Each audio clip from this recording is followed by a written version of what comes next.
Good afternoon, everybody, and welcome to our webinar, What to Do If Your Voice Prosthesis Leaks. So, next slide, please. Okay, I'm going to introduce you to our host for the day. My name is Faye Ramasur. Some of you already know me from some of these workshops. I'm a speech therapist by background and one of the clinical educators here at ATOS. I'm actually going to hand over to Masvita, who's just going to say a quick hello and introduce herself. Hello, everyone. I'm Masvita. I'm one of the head and neck nurse specialists from ATOS. Some of you might have seen me at home or in clinic, and I'm happy to be here. Welcome. Thank you, Masvita. Okay, next slide, please. So before we get going, I'm just going to read out our disclaimer. So this is a corporate presentation from ATOS Medical Group. Nothing in this presentation provides any diagnosis, clinical advice, indication, guide, warranty, or guarantee. Nothing in this presentation can substitute individual advice or guidance from a qualified healthcare professional. Any testimonials relate to how one individual has experienced the use of ATOS products, and not everybody will get the same results. This event is being recorded, and by joining this webinar, you are consenting to being recorded during this event. So next slide, please. So we've got a packed agenda today, and we're going to look at what a voice prosthesis is and how it works, what can cause the voice prosthesis to leak, and how you can check for leaks, and some general tips and tricks to help manage any prosthesis difficulties. Next slide, please. Okay, so before we get going, we've got a couple of polls that we're going to pop up. So hopefully this should work for you. If not, please feel free to just pop your answers in the chat so that we've at least captured everybody. So Hannah, were we able to launch that first poll? Not working for me currently. Oh, Give let it me a have second. a look and see if I can. Spinning wheel of death. Oh, the joys of IT. We might have to just skip that in a minute. I suppose we can just ask the question. Yeah, so I suppose really the most important thing to know is how many of the people in our audience actually have a voice prosthesis. So if you want to just either pop that answer into the chat, that would be great. Just gives us a flavour of how many of you may be experiencing some of these difficulties. So Carolyn does.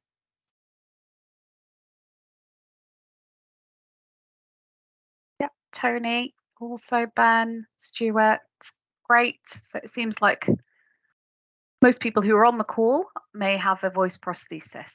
Yeah, John.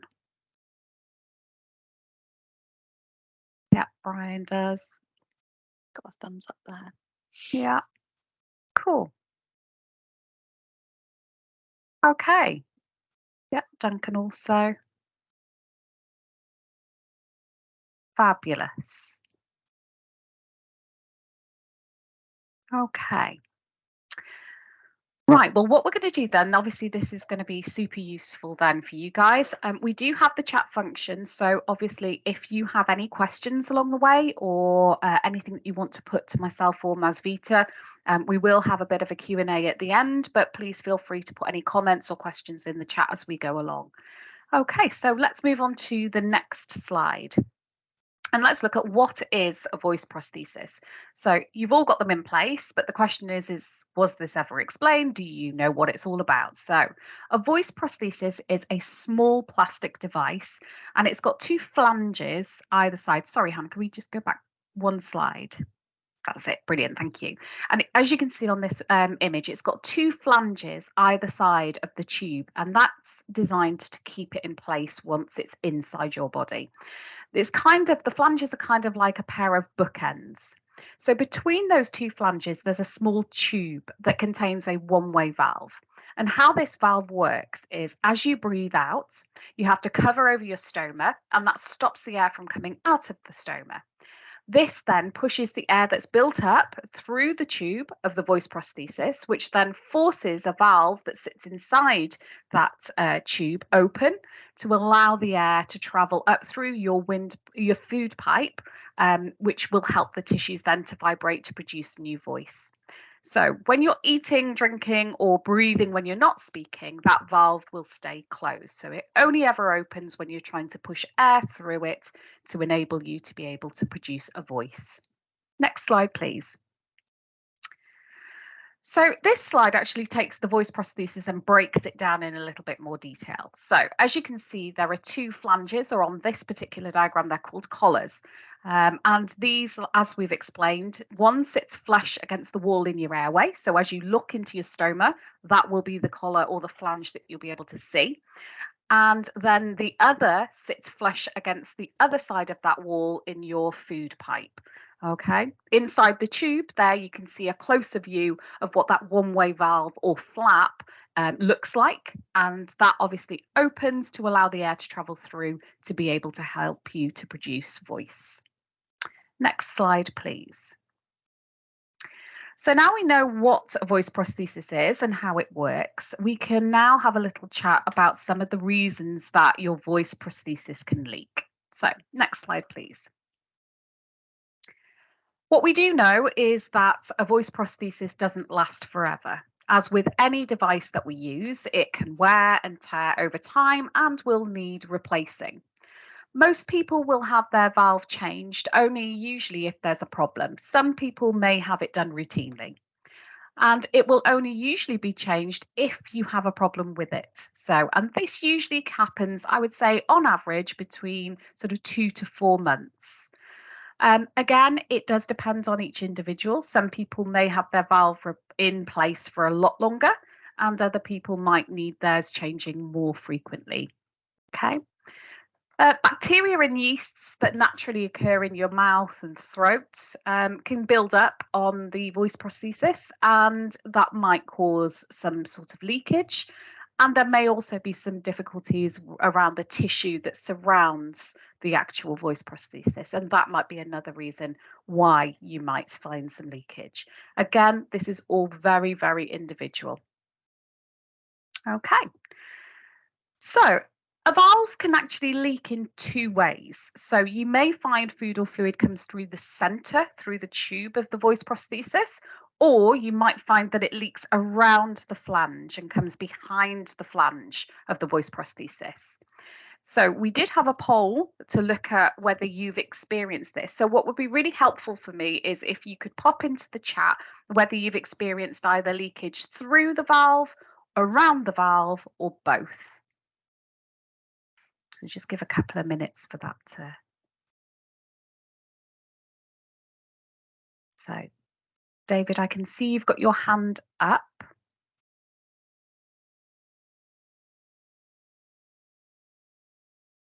Both about every 5 weeks for Tony. Okay.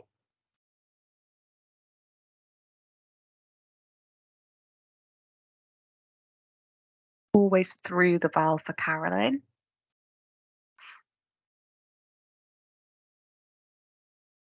From the middle, yeah, Ben. Only through the valve so far, 2 years. Okay.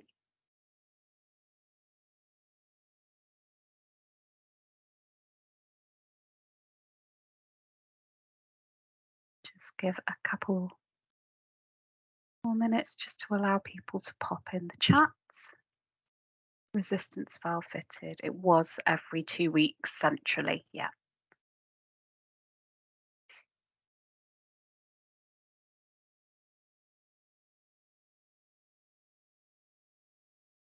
Okay. So what we can see from, there we go, Brian, around the valve, and normally I have it, yeah. Okay, never gone more than 3 months without change, Carolyn, and always through the valve for Ken. Okay. So that would fit with what we see in clinic. So as a clinician who sees patients potentially who have a leak or a problem with their valve, the most common type of leakage, actually probably about 80% of patients, would be through the center of that valve. So what this flow chart shows is that leakage through the center of the voice prosthesis we'll look at first because it is the most common type. And there are usually three main reasons for leakage through the centre. One is mechanical obstruction, then there's biofilm, and the other one is negative pressure. So we'll just break these down into some basic terms. So the first is as a result of what we call mechanical obstruction. And this simply means that whilst you've been eating, small bits of debris from food or crumbs have actually wedged the flap that's in the tube of the voice prosthesis open. So therefore, when you drink or swallow, some of the material is actually coming through the centre of the voice prosthesis. Okay, this is often quite common, and an easy way to check if this is the case for you is to give your voice prosthesis a really good clean with your brush, and then obviously try eating and drinking again and see if the same problem happens. So that's your mechanical obstruction.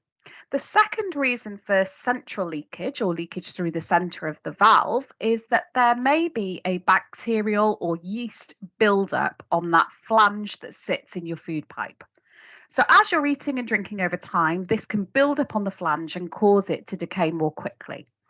If this is the case, you might find that your VP leaks quite often. So it may be that you're having to come back to clinic to have a valve change every few weeks. And again, when the valve is removed, you might actually be able, the clinician might be able to see on the flange that there's quite a lot of buildup. Again, what would happen is that you would then have a discussion with your clinician, and depending on how often this problem is happening, it may be that they suggest an alternative solution, an alternative valve. So like John mentioned that he's had a resistance valve because he was leaking every 2 weeks centrally. So again, there are a number of valves available, and this will be something that will be very much individual, tailored to your needs, and that you and your clinician would have a discussion about. The third reason for central leakage is what we call negative pressure. Now, in simple terms, what this means is that some people, as they're breathing or swallowing, or if they have a narrowing in their food pipe, they can have a buildup of pressure sitting behind that voice prosthesis. And what that can do is it can actually suck open the flap that sits within that barrel of the valve. And what that then does is it allows some debris of food and fluid to come through the centre of the valve. Again, you're not expected to know what the cause of the leakage is. This would definitely be the role of your clinician, and they would then discuss the management options with you. And there are a number of ways of solving all of these problems. Certainly lots of options to try. But again, because your anatomy and physiology is so individual, then your clinician would work with you to find the most appropriate solution. Next slide, please.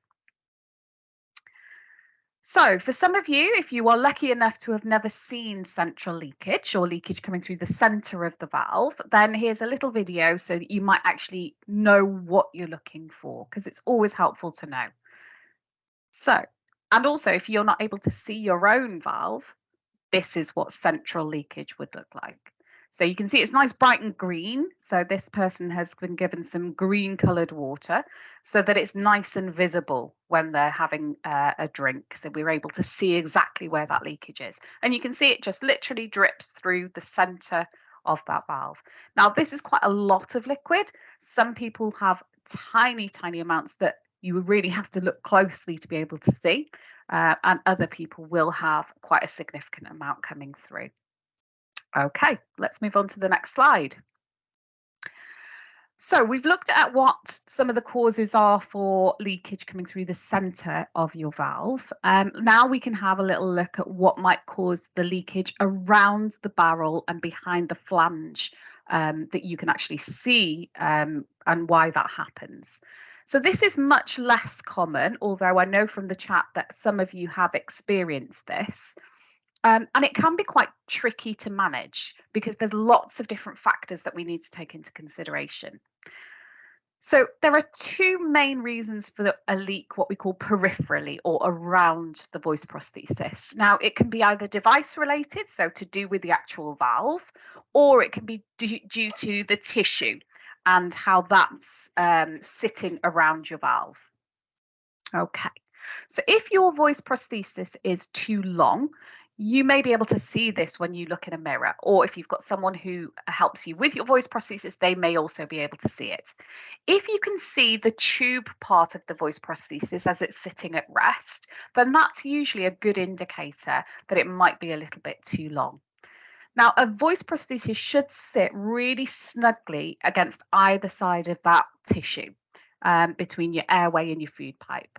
And what happens if your voice prosthesis is too long is that as you push air through the tube, your voice prosthesis will actually move, and it's what we call pistoning. Okay, so it will piston within that tract. And what that does is it allows debris to be able to travel around that tube and into your airway.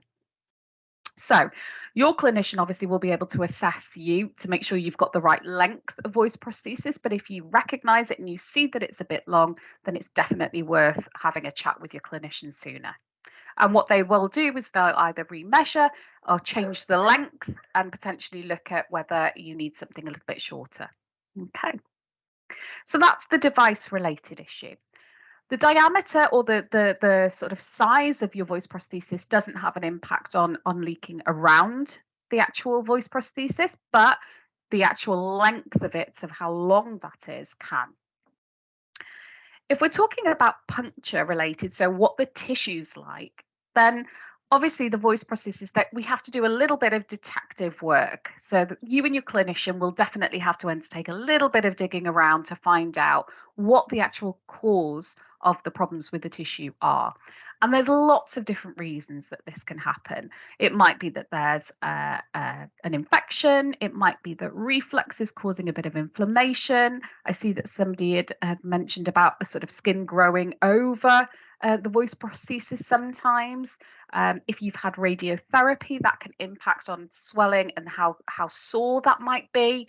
So there are a number of reasons that you can have impact on the tissue that sits where the voice prosthesis sits, and that can sometimes cause that puncture to maybe be a little bit bigger and allow debris to come through.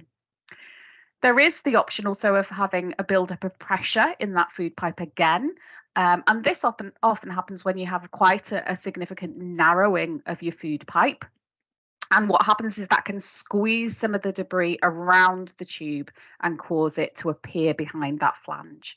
So this is a little bit more of a detective work, a little bit more of trial and error. There are a number of alternative valves and other things that you can do to temporarily fix the problems. But really the important thing is to work closely with your clinicians so that you can get to the underlying cause and solve the problem rather than sticking a plaster on it. Okay, next slide, please. So again, for those who haven't seen peripheral leakage or leakage around the voice prosthesis, here's a little video to show you this. And what you'll see with this is that the flange becomes a little bit darker as the liquid appears behind it. So it's not as obvious as when it comes through the center, but this is what you'd perhaps be looking for.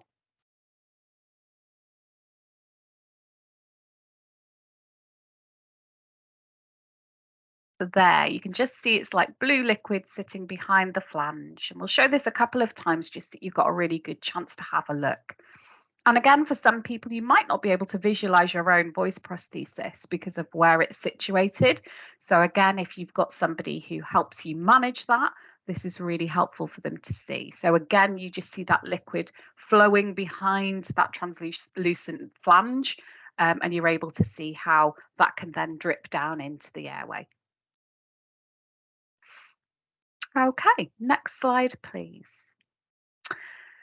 So how to check for leaks and the signs and symptoms. So your clinician may have already shown you how to check for leaks, but what we'll do is we'll recap this together. Okay, next slide, please. Okay, so a little bit of a recap. Voice prosthesis leakage is when the liquid leaks through the center or around the edges of the voice prosthesis. Again, leakage from this voice prosthesis is normal over time, as we've mentioned, because of bacteria. Excuse my dog. So just boot him out. Leakage from your voice prosthesis is normal over time, as you can build up bacteria and yeast that can stick to that flange of the prosthesis over time, and that can cause leakage usually through the center. You can have difficulties with the tissue, as we talked about, that can also lead to leakage around the voice prosthesis. Again, it's important to keep an eye on your voice prosthesis to ensure that if it does leak, that you do see your clinician so that you can manage this, because what it means is that whatever is coming through the center or around the valve is actually going into your airway, and that potentially can lead to complications like chest infections. Next slide, please. Okay, so some of the signs of leakage could actually be being able to actually visibly see that fluid coming through or around the voice prosthesis, as we've shown on the videos. But you may not always notice this. So it could be that you're not having any sort of symptoms, but actually visually you can see it coming through. So again, it's always good to have a check of that every so often. Some people also might find that when they're eating and drinking during, after, apologies again, the dogs are, if you can hear them, I mean, they're very loud to me. So you may find that actually when you're eating and drinking that there's some coughing either during or after eating and drinking. What you might find is that there's fluid stained mucus as well. And again, this might be something that, sorry, apologies. Just close this door. There we go. So fluid stained mucus. So you might notice that in your mucus that you've actually got something that's familiar, that you've eaten or drunk. And obviously what that means is it's come through, it's gone down into the chest. Therefore, when you're coughing any mucus up, it will be stained. So that's a really good indicator that food or fluid has actually gone down the wrong way. Okay. Obviously, if you get increased secretions, then this might be another reason or another sign or symptom. So if all of a sudden you're producing a lot more secretions, it could be that because food or fluids is going into the lungs, then what that means is that our response is to actually produce more secretions to clear that from our chest. And again, like we mentioned, some people will not have any of the signs of coughing. They might not notice the staining of the mucus. They may have already got quite a lot of secretion, so it's not more noticeable. But if you're having recurrent chest infections all of a sudden, then this can be one of the signs as well. So just bear that in mind as well. Okay, so next slide, please. So how do you test? I think it's always important before you test your voice prosthesis to check whether it's leaking, that you give it a really good clean beforehand. So what you're wanting to do is clean it with your brush, whichever brush that you use that matches the voice prosthesis that you've got. Sorry. Just waiting for them to just calm down a little bit. Okay, so how you test it. Always make sure that you've cleaned your voice prosthesis before you test it. Okay, stand in front of a mirror with a good light, or if you have someone else that helps to manage your voice prosthesis, have them to look at it for you. It's really helpful to take a sip of something that's coloured. So coloured liquid like milk or coffee, or if you do have any food dyes, preferably not red, but blue can often be helpful. And maybe your clinicians will have given you some coloured water to try that with once you add if you've had a valve change. Take a sip of something that is coloured. This will then be easier to see if it leaks. Again, what you want to do then is have a look to see if any of the fluid is actually coming through the middle or around the voice prosthesis. So think back to the videos that we've shown you. That's what you'd be looking for. If you're not able to look for it because of the way your the voice prosthesis is situated, then please ask somebody to have a look for you. And that's how you would test to see whether it's leaking through the center or whether it's leaking around the voice prosthesis. So I'm going to hand over to Masvita now, who's going to take you through the tips and tricks of how to manage a leakage until you can actually get to see your clinician. Hello, everyone. So we're just going to talk about looking after your VP, and these are things that you're already doing or should be doing, and we'll just kind of like recap. Next slide, please. So these are just some of the top tips that we're going to share with you, and I'm sure everyone is an expert with these, and we'll just go through a few of them.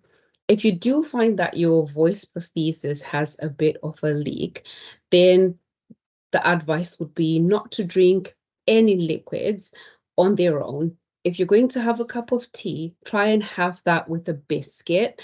And if it's things like jellies or fruits, they're really good because they're high in water content, but that will just kind of like soak up that liquid so that it's not going through your VP. And also, if you're really thirsty and feeling dry, if you need to drink something, thicker fluids would be the best option. So things like milkshakes or smoothies. And I'm sure some of you might have the powder that you can put in a liquid just to make it a bit thicker, but you would need to get that from your clinician, and that would be the Thick and Easy, which is really great. And also, it's quite important that you get in touch with your clinician so that you are aware of when your VP needs changing, because they will do the recommendation according to their policies as well as according to the kind of voice prosthesis that you might have. And also, it is quite important to know the size as well as the type of voice prosthesis that you may have. And just keeping this information at hand is quite important. I'm sure you will have a booklet that your clinicians record all your changes in there, and that's where you will find most of the information in regards to what kind of voice prosthesis you have and the size as well. And another tip that we would like to share with you is about making sure that your voice prosthesis is in the right position. Again, this will depend on the type of voice prosthesis you have. If you've got one that's like a teardrop shape, we would always recommend that the bottom end, which is quite narrow, is always at the 6 o'clock position, because this ensures that at the back of your valve, the hood is in the right position, and this can just help manage any leakage. Next slide, please. And also, you might have come across or heard about a plug, and this is a temporary measure.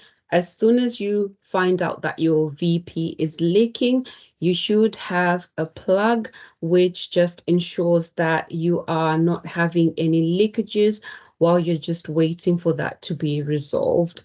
And with the plug, you would just need to practice how to use it so that you're comfortable as well as confident in how to use it in case you just start experiencing a leak. It may well be that it's not easy for you to do this, so just sharing that practice with someone in your household, it may be your loved ones, you can just teach them how to put the plug in, and just ensure that they are wearing a mask as well as gloves when they're doing this for you.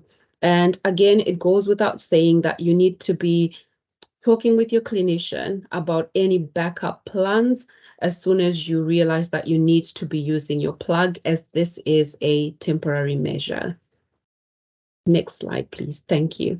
And this is an example of a plug, and this one is a Provox plug. As I said earlier, this is a temporary measure. When you put in your plug, it just ensures that you can carry on with your eating and your drinking while you're waiting for your voice prosthesis to be replaced. And this is inserted into the opening of the voice prosthesis, and you would use your brush, but the other end of the brush, just to insert the plug in. And the end of it, which we call the medallion end, that would just need to be taped to your skin. And this is just a safety measure for you to use once you realize that you need to plug the leak. Next slide, please. And this is what a brush would look like. Of course, people have different voice prosthesis, but this is an example of a brush which you might be familiar with. And this is just designed to help you clean your valve. And they do come in various sizes. You just gently move your brush back and forth while rotating as well, just to make sure that your VP is cleaned effectively and safely as well. The end where the brush is nicely rounded, which just prevents you from having any accidental injury while you're doing your daily cleaning. And it comes with wings as well, which is another safety feature so that there's no any accidental inhalation. And the short handle just makes it easier for you to do your cleaning. Next slide, please. And you might have come across what's called a flush, and this is what it looks like. But if you haven't, this is just a cleaning device that you can incorporate in your routine when you're cleaning your voice prosthesis. This just helps to remove any debris from your voice prosthesis. And the flush can be used with either air or with drinking water. And we will show you a little video of how this can be used. And there have been studies that actually show that flushing with air can actually help prolong how long your voice prosthesis is in situ. And also, as I said, it can be used with air or drinking water. Next slide, please. So how do we use our brushes? This is just one example of a brush, and as Faye said, there are different voice prostheses, and your brush might look a bit different, but it's the same concept. Before you start your cleaning, you would inspect your brush, make sure that it's intact, it's not broken, it's not worn out, and you just make sure that the bristles are clean. And then you just dip it in a bit of clean water before you start your cleaning. Then you would go on to insert your brush into the middle of your voice prosthesis. Then you move that brush gently back and forth a few times. And if you do feel any resistance, you just pull it back. Next slide, please. And you just do a twisting motion around a few times, moving it back and forth. And you do not rotate the brush when it has been bent, because that might just cause injury. After you've done that, you just remove your brush, give it a nice thorough clean, leave it to air dry, and just store it in a dry space. You would keep your brushes in your pocket, just have somewhere safe that you store your brushes with you. And we do not recommend soaking your brushes overnight, because that can just introduce infection. Next slide, please. So this is the video that I was talking about, and we'll just go through this little video.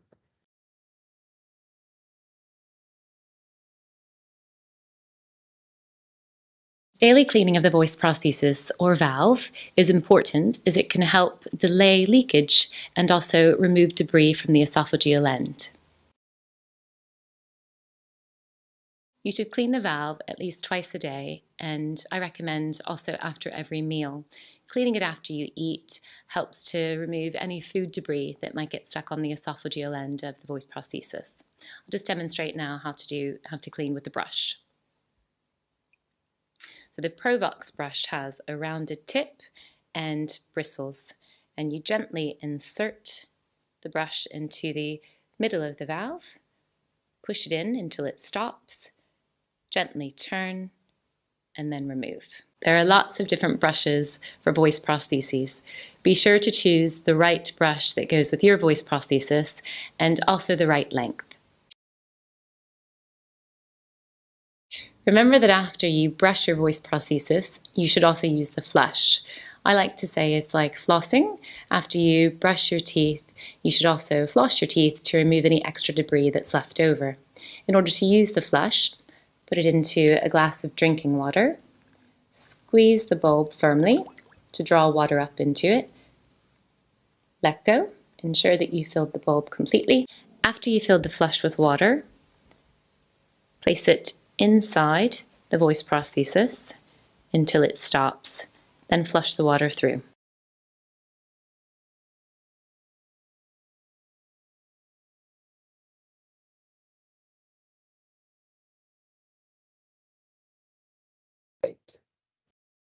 Thank you, Hannah. Next slide, please.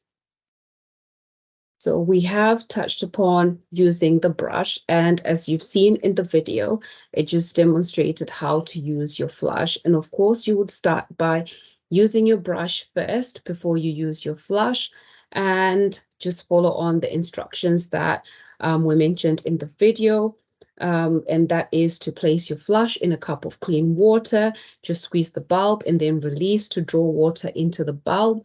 And then you will just place the tip of the flush into the middle of the voice prosthesis and just ensure it's completely flat against the voice prosthesis. And that's the procedure that you would use for using your flush. Next slide, please. And again, these are just the steps that you would follow if you were using a flush, and that is just to squeeze the bulb quite quickly and then release so that the water goes in with a bit of pressure, so that you can clear your valve. And then you just remove it after. Next slide, please. And this is another video just to show you how to use the plug that I mentioned previously. Good morning, everyone. I'm here today to demonstrate how to install a plug in your prosthesis once it starts leaking. In case y'all haven't seen one before, this is what it looks like. It comes with the plug. It took me a couple of times to learn how to do this to begin with, so don't get frustrated the first time. You put it on the end of the brush like this, not the end with the bristles, and you hold it tight with one hand like this. And once I pull out my hands free and put this in, I won't be able to talk.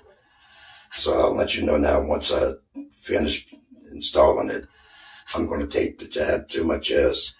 That way it won't come off. And after you do this, you can drink whatever you want to drink, eat, until you can have your prosthesis changed. Here we go.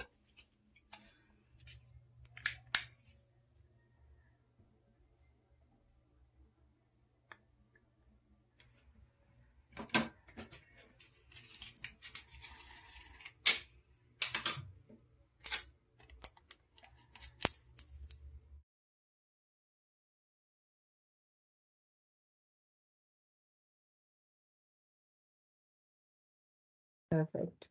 Thank you, Hannah. Next slide, please. So if you're experiencing a leak, when should you seek help from your clinician? When your voice prosthesis is dislodged from its position, it's time to get in touch with your clinician. And it may well be that it's out of hours, but get yourself to A&E if you find that your voice prosthesis is dislodged.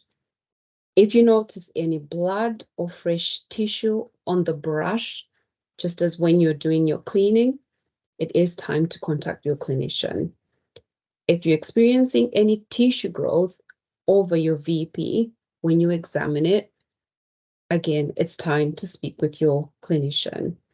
If you're experiencing any leakage through or around your VP, it is time to contact your clinician.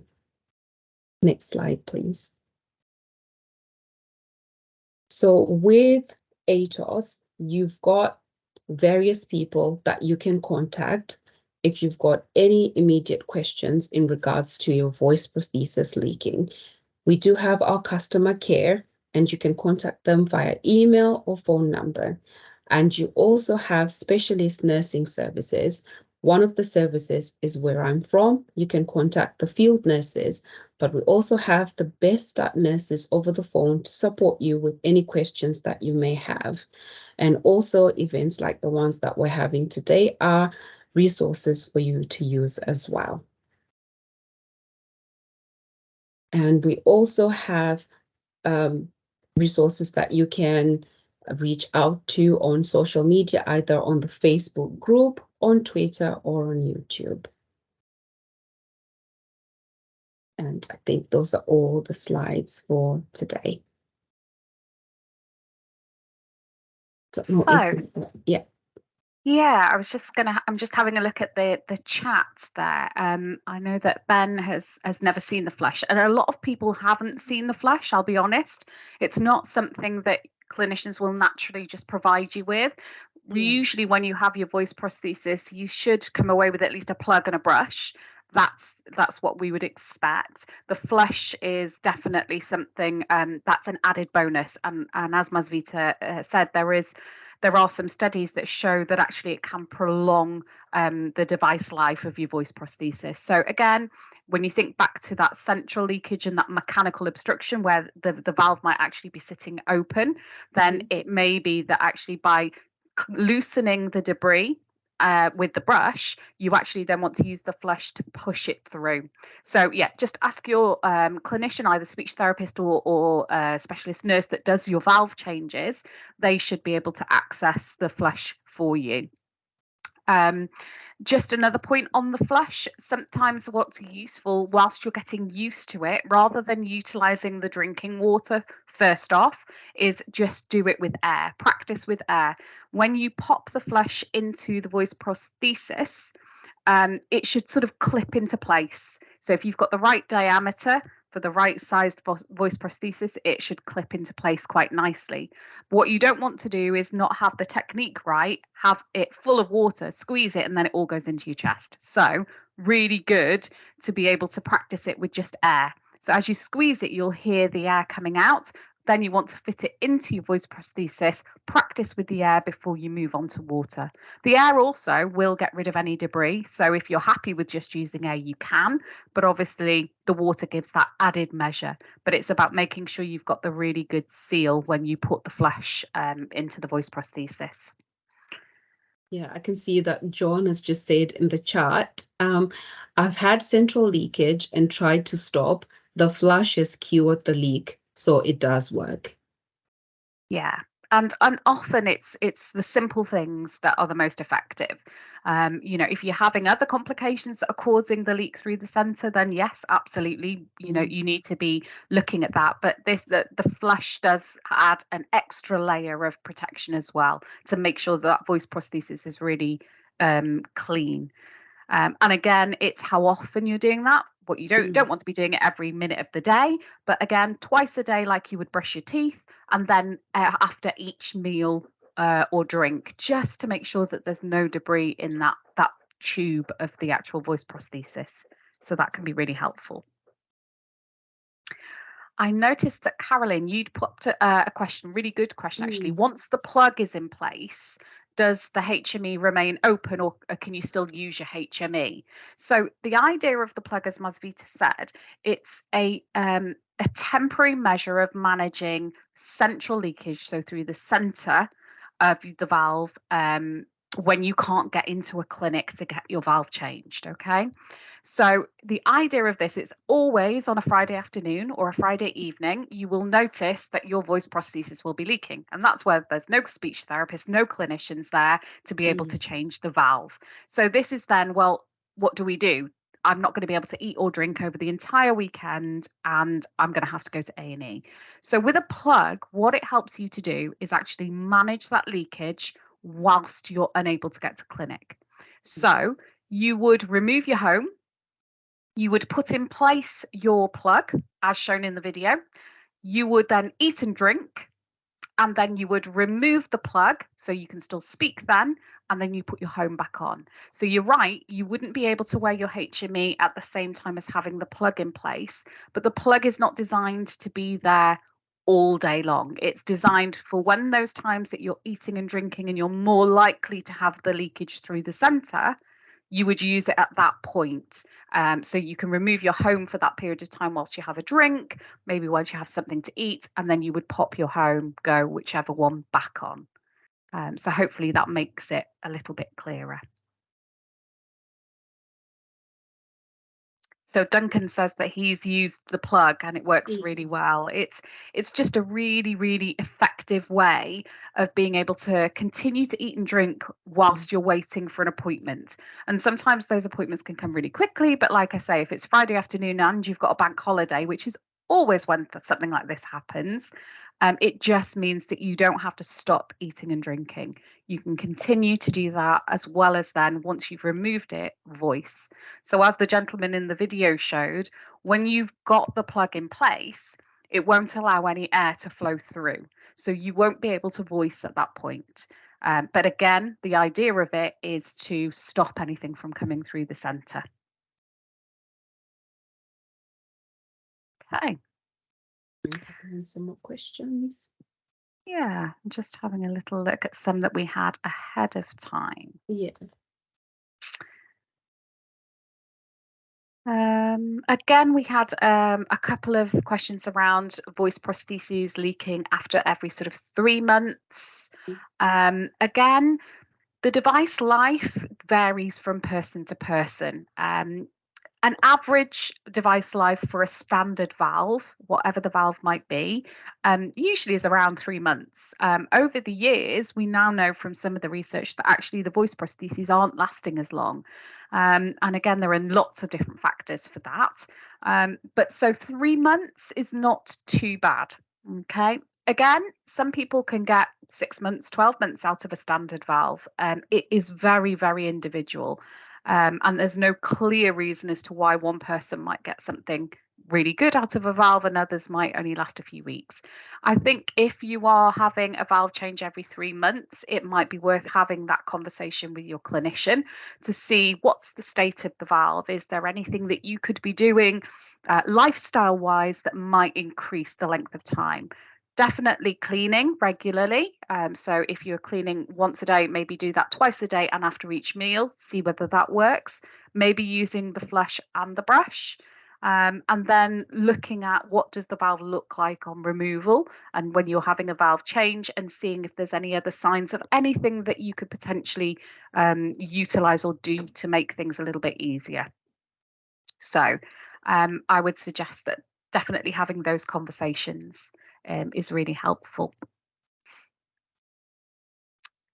So another one that came ahead of time is that somebody's using a 4mm valve length, a very, very short valve. Why don't we make them any smaller? And it's because there's not enough people out there that use much, much smaller valves. So again, the range of lengths that we have range from 4mm right the way up to sort of 15mm, because those are the most sort of common sizes of the wall, the tissue between your airway and your food pipe. So you are unique, whoever the 4mm or less than 4mm is, which is inconvenient for you because it does mean that obviously if that is a little bit longer, then you may get what we call that pistoning that we talked about. And so therefore you might get a little bit of leakage around that. There are some things that clinicians can do. So there are like little washers that you can actually put on to reduce the length. So again, that's an option. So if it depends on how much it's too long by, but again, that's something to have a conversation with your clinician to see about, maybe having an extra washer just to see whether that would work. So there's usually ways that we can troubleshoot this, but again, it's about having that collaborative discussion with your clinician, because they know you the best and they know your tissue the best, and what would work for you. And I think we had a question before as well, Faye. Someone said, I have problems with biofilm, thick, clear fluid, mucus type fluid at the back of my valve. When cleaning the brush, I'm actually pulling this fluid through the valve. He's tried flushing, but it doesn't last too long before leaking starts again. I drink loads of water through the day. Any ideas how to stop this?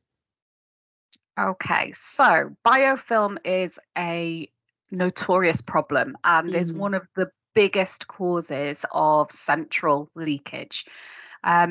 Now, it's one of those things that will cause you to have frequent valve changes. And again, that very thick, clear mucus that you can get behind will often be part of the problem. You might also find that when you've got that your voice isn't as good because it sounds quite wet and quite gargly. And it takes quite a lot of effort to clear that. Some of the things that you can do in terms of biofilm, and there are some studies out there that show that it can be beneficial, is things like probiotics, so fermented drinks, so things like your Actimels and things like that, that can often help manage any yeast bacteria buildup there. Again, it's looking at the type of valve that you have. And I know that John in the chat mentioned about having a biofilm resistant valve. There are a number of these out there. Some of them have extremely long device lifespans. And so people can go from having their valves changed every couple of weeks to then maybe getting 10 to 12 months out of it. So, but again, it does depend on what your tissue's like, and your clinician will have a better idea of what's more suitable for you. So there are some lifestyle things that you can do to help in terms of diet. So again, what we do know is that mucus can become quite thick and viscous when we use a lot of dairy products as well. So again, it's looking at what is it that you're eating and drinking that can maybe reduce the amount of bacterial sort of yeast infection sort of build up on that valve. So yeah, I totally feel your pain. It is one of the biggest challenges for patients is biofilm. But like I say, there are a number of different options dietary wise that you can look at. And also there are a number of medications as well. So if you have a valve that's being removed and it has a lot of biofilm, then it may be that your clinician can send that off to be tested to their labs and then look at exactly what is growing on there. And that way you can look at maybe some dietary changes or potentially some medication that might actually help to reduce it so that you get a little bit longer out of it. So lots of different options, lots of things for discussion. Unfortunately, the thing with leakage is that it's never a very simple answer. So it's never very, right, okay, you've got a leak, this is what we do. There's a lot of variables that come with this. It depends on a lot of factors. So it is a little bit of trial and error, and that can be quite frustrating. But what I would say is stick with it, because you and your clinician together are detectives. You are going to get to the bottom of it. And there are a lot of solutions. It's just about working through them in a systematic way. So again, it's not always about just whipping a valve out and replacing it with a bigger, better valve. It sometimes can be the small things like the cleaning regimes, like the dietary intake. So I know that John's popped in the chat there that his main issue was because he had too much dairy. So porridge, yogurts, stopped the dairy as much and changed the valve to the biofilm resistant, and so far he's had a big improvement. So again, it's not just about taking one valve out and putting another one in. It's a lot of trial and error and really looking at what your lifestyle is like and what you're taking in that might then be exacerbating that problem. I think we have a good one as well.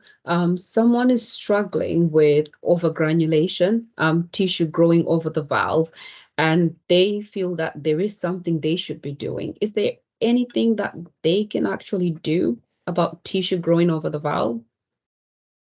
It's a tricky one because often it's, some of the things that might contribute to that can be things like reflux. Okay, so obviously it's very difficult to see whether you've got an overgrowth in the food pipe because we can't see that. The bits that we can see are the bits at the front.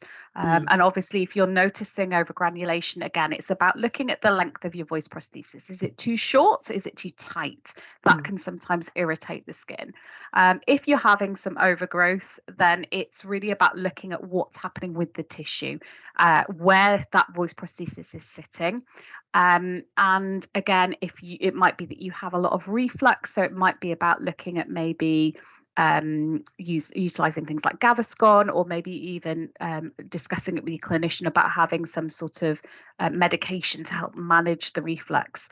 A lot of patients who've had a total laryngectomy struggle with reflux.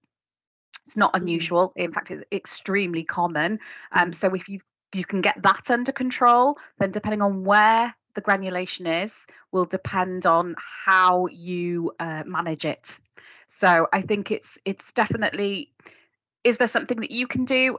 I think raise it with your clinician and have those really open discussions about what can I do to help? And it may be that actually it's more about getting the right voice prosthesis in place, having the right length, then looking at all of those other factors like reflux and hypothyroidism and things like that, making sure that all of those are being managed at the same time. Have we got time for one more question?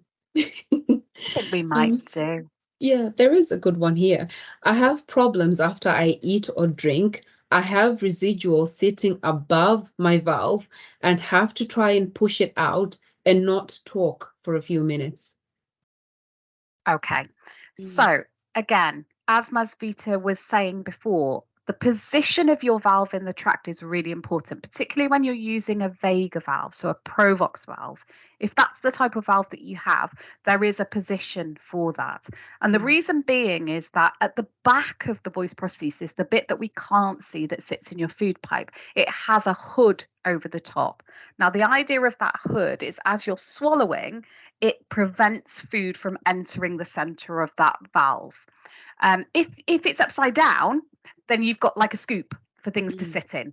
And so that might be something that's contributing to the problem. So again, it's about checking the position. So you have the narrower bit at the bottom. So where that safety strap was, the bit that sticks off when you see the valve before they cut it off, that needs to be at the bottom. Okay, so you can do that with your brush by just sort of turning it around, and that will make sure that it sits in the right position.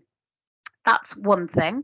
Again, the residue that sits above your valve, again, making sure that after every meal or every drink that you are cleaning, and it actually for you, the flush might be something really useful. So it may be that you're managing to loosen the debris by brushing, but what you're then having to do is push through with the brush, with the flush. And that might actually help to alleviate some of those problems. It might also be that sometimes when you're eating and drinking, if you're having sort of quite sticky foods, that if you take a mouthful of food, you take a mouthful of fluid to wash it down, and you do that in between. So that might also reduce the amount of sticking that you can get on those valves. And it will also depend on your anatomy. So if you have quite a narrow food pipe, sometimes you can get a little bit of residue that sits there. So again, nothing you can do about that, but technique wise, you could have something to eat, then something to drink, something to eat, something to drink.